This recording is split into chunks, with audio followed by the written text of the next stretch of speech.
social integration rather than trying to get the resources. They'd rather try to get resources. Well, when Dr. King was pivoting to go get them resources, that's when they killed him. That's right. But that's why, did you hear that point? Say it again. When Dr. King was pivoting from civil rights and civil liberties to go get that money, that's when they killed him. He was organizing the Poor People's Campaign. That's right. Yeah. They killed him then because you know why? Because Martin Luther King, right before he got assassinated, 3 months before that, you know what he said to the country? He said, I got to admit, he said, I think I made a big mistake. Yeah. He said, I think I've led black folk into a burning building. Burning the building, yeah. You remember that? Yeah. And because he says, he said, you cannot have social integration unless you have economic integration. And you cannot have economic integration unless you do what? Unless you redistribute some of these resources into the hands of black folk. And that's when they killed him. Yes, sir. Then we ain't gonna turn it loose. Now, he said immigrants built New York. Mayor Mamdani said immigrants built New York. Art, I need to give him a quick history lesson. Slavery in New York City started with the Dutch in 1626. The Dutch had New York, the Dutch had New Jersey. Sojourner Truth, one of our greatest freedom fighters, spoke Dutch. She is the only freedom fighter ancestor shero that we have whose primary language was not English, it was Dutch. So slavery begins with the Dutch in New York City. From 1626 art to 1664, we are under the Dutch. The British take New York from the Dutch in 1664. Okay? Harlem is a Dutch word. Bedford-Stuyvesant, he was a Dutch diplomat. A lot of those names are Dutch, the popular names of New York City towns and streets. Now, we're under the Dutch from 1626 to 1664. We're under the British in New York City from 1664 to 1776. And we're under the Americans from 1776 until New York State outlawed slavery art in 1837. That means enslaved New York Africans. Enslaved New York City Africans. I'm only talking about Manhattan, which includes Harlem, Bronx, Brooklyn, Queens, Staten Island, the 5 boroughs. Yes, there was slavery in all 5. And it went from 1626 to 1837. That's 201 years of African slavery, Art. That's 201 years of African slavery. And what I want New York City Mayor Mamdani to understand, Art, there were no East Indians in New York City from 1626 to 1837. Immigrants did not build New York City. Black freedmen built New York City. There were no Chinese in New York City from 1626 to 1837. There were no Arabs in New York City from 1626 to 1837. There were no Mexicans, Latinos, or anyone else in New York City from 1626 to 1837. Those 201 years of African slavery in the 5 boroughs, New York City was built by enslaved Africans, the ancestors of today's black freedmen. So he was wrong and he was disrespectful, Art, to say immigrants built New York City, because by saying that, you just dismissed 201 years of dehumanizing, unpaid, free labor by the black freedmen of New York. So I want the freedmen of Harlem and the freedmen of Brooklyn and the black freedmen of Queens and the black freedmen of Staten Island and the black freedmen of the Bronx to come together and demand a meeting with Mayor Mamdani, because what he did was wrong, Art, by not only saying immigrants built New York City, dismissing the 201 years of New York City slavery, but then, Art, look at his deputy mayors. He has 6 deputy mayors. The first deputy, and then he got a few more. He got a deputy mayor for housing, economics, health, and something else. There's 6 of them now. He just appointed a black woman but she's a black immigrant. I don't have a problem with that. I'm a Pan-Africanist. Congratulations to my sister. I don't have a problem with her being in that spot. However, Art, you have to take care of the black freedmen whose enslaved African ancestors built New York City first. You cannot exclude the black freedmen.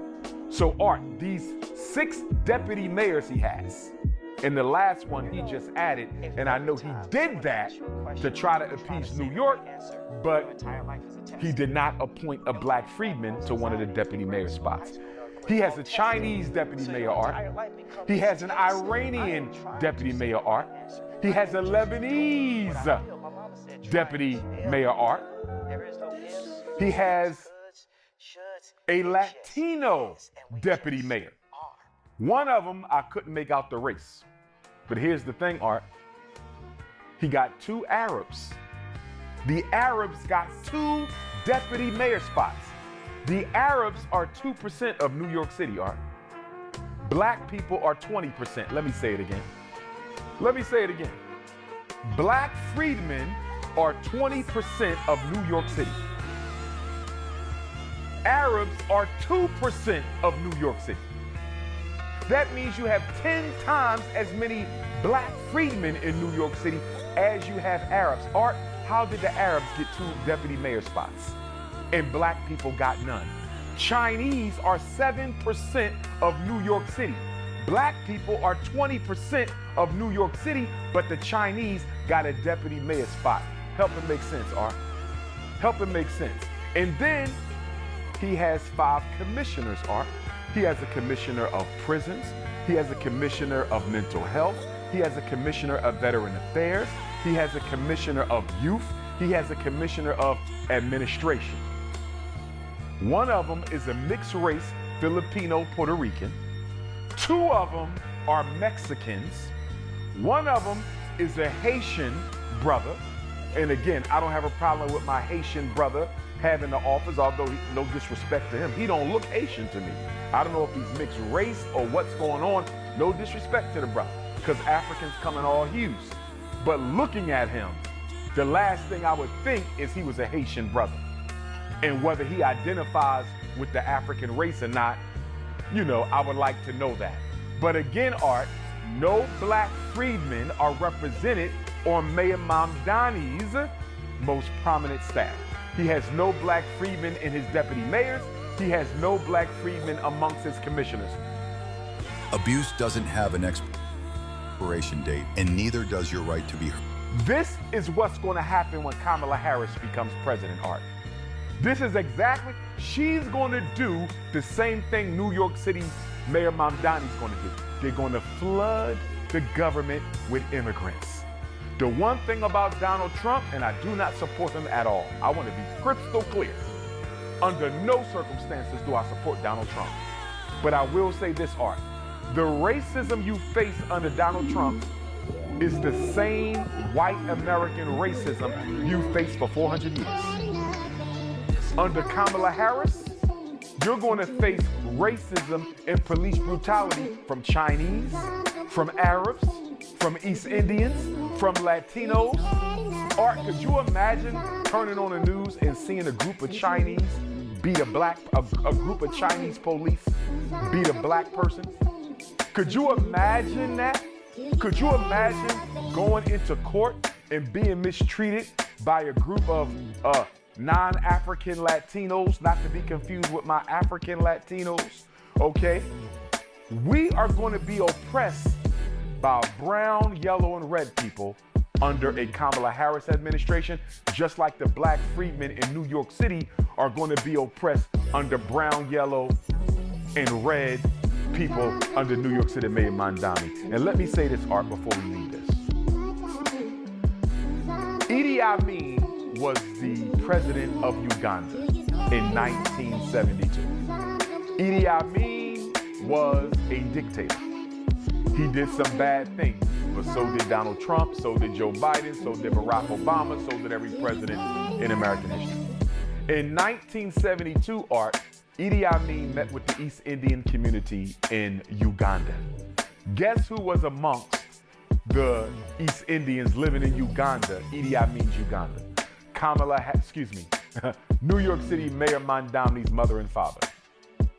Also, FBI Director Kash Patel, one of his parents was living in Idi Amin's Uganda in 1972. So both of Mayor Mamdani's parents was in Idi Amin's Uganda, and one of FBI Director Kash Patel's parents was in Idi Amin's Uganda. Where am I going with this, Art?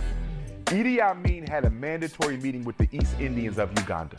The East Indians came to Uganda, Art. They were brought in by the British beginning in 1895 to help build the railways for the white man who was colonizing and exploiting Uganda. You with me? So the white man comes, he brings the Indians in, East Indians, not to be confused with Native Americans, and he's using them to build the railroads. When it's time for the white man to fall back, Art, he allows the East Indians to take over all the small businesses in Uganda.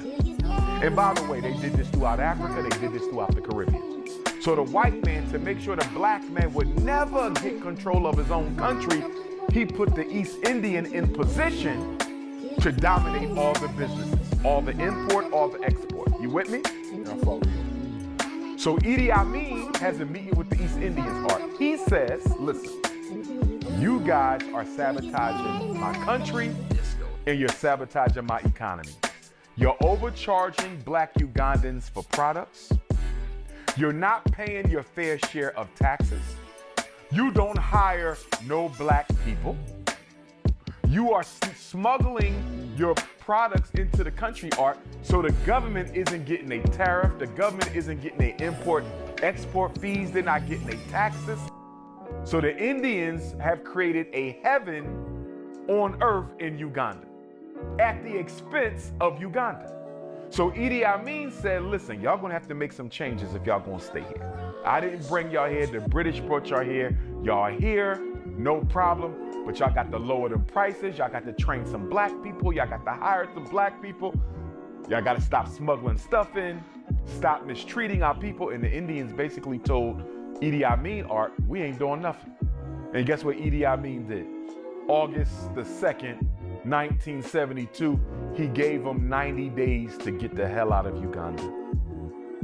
And one of the only times in modern history an African president made all members of another race get out the country for practicing racism against his citizens and racism against his government. The mayor of New York's parents, Art, were there. So black people in New York, my black freedmen in New York, do you really think the child, and I don't know his parents and I respect his parents, I want to be clear. I don't know what role they played in Uganda, but I know that they're East Indian and I know they were there. So Art, how can we be so naive as to think the child of East Indian parents who had to be put out of Uganda for mistreating black Ugandans is somehow going to treat black New Yorkers fairly? Look at this, Art. Look at this. And so all I'm saying to the New York City freedmen, and what I'm saying to black freedmen all over the United States of America, y'all can go ahead and let Roland Martin, and y'all can go ahead and let Al Sharpton, and y'all can go ahead and let the Democratic Party plantation and the Congressional Black Caucus brainwash you into voting for Kamala Harris. And I'm telling you right now, what's happening in New York is what's going to happen all over this country, Art. They're going to flood America with immigrants, just like they were doing before Trump took office. You saw all them immigrants they brought to New York. You saw all them immigrants they brought to Chicago, giving them black people's homes, black people's welfare subsidies, black people's social services, opening up schools that they said could no longer work, they can no longer afford, and they opened up these schools for migrant children to be educated, but they couldn't open them for black children to be educated. This is what Joe Biden, Kamala Harris government did. So the Mayor Mamdani situation, Art, is a test case, and it is a prophecy of things to come if black America helps Kamala Harris win that White House. It sounds like you believe that Kamala, she might be the next president. I do think it's a chance. I'm gonna tell you why. I have two reasons, Art, while I think there's a strong chance that former Vice President Kamala Harris may very well be the next president of the United States. I'm not set on it. I'm not sold on it. But is there a strong chance? Absolutely. So whoever runs for the Democratic ticket, I think they win the next election. I honestly think they win the next election. Whoever runs after Donald Trump for the Democratic Party, I think they win. That's my early prediction, but it's not my final prediction. So that's one reason why I think she wins. The second reason, Art, America is pleading with India to not get any closer to Russia and China than she already is. Do you think it's a coincidence that the mayor of New York is an East Indian? And the director of the FBI is an East Indian? And the wife of the current vice president is an East Indian?